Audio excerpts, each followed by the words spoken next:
Hi, students. It's about time that you may have already gone back to school or you're about to go back to school. And most likely, if you're taking English or literature of any kind, you're going to get asked to write a book report. A lot of people find these very scary, but I'm going to give you some tips that help make it a little bit easier.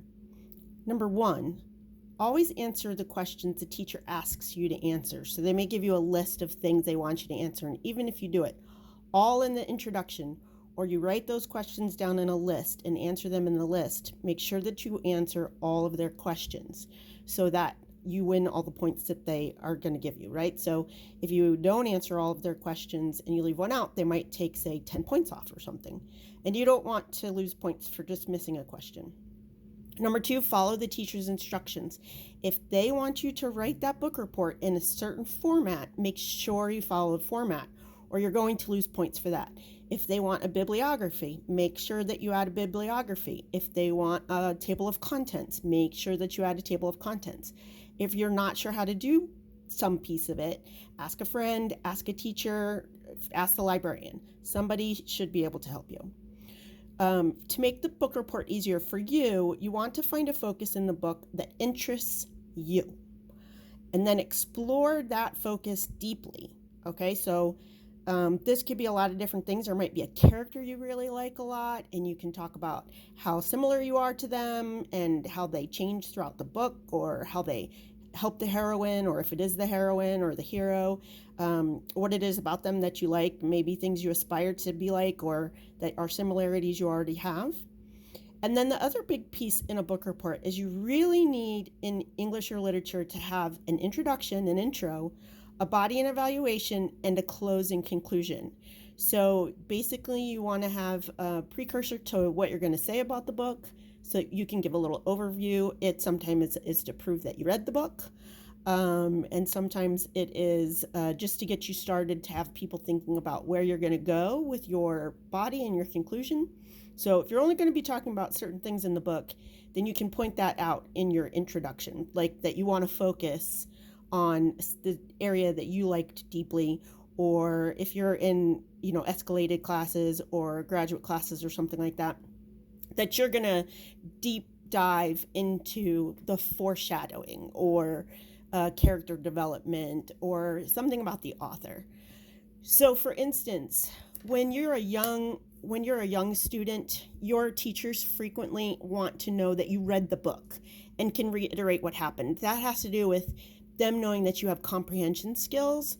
So you want to make sure that they can find out that you comprehended the book. Okay, so that means you read the book.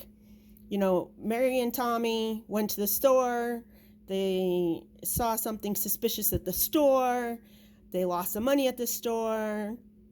How did they go about finding it? Did they tell a parent? Things like that. Did you understand the story? And then how they resolved whatever their conflict was.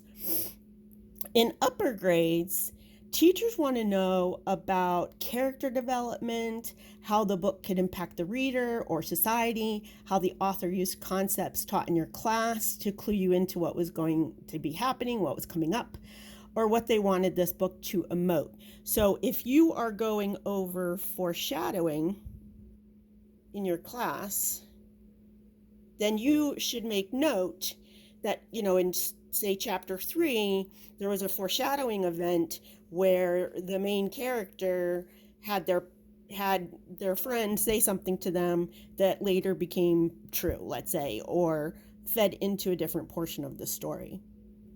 So make sure to pick out those things, kind of look at whatever you're going through in class right at that time. Usually the books will correspond to different concepts that you're going over in class. So try and figure out what that is and match those up. In advanced levels of book reports, which might get called something else at that time, professors and teachers want to deep dive. What do you know about the author and why they wrote the book? Where did the inspiration come from? Can you see themes in the book that compare to society today or help you to understand the past or the future? Is there a warning in the book? Can you compare the book to an adapted screenplay, movie, or theater rendition?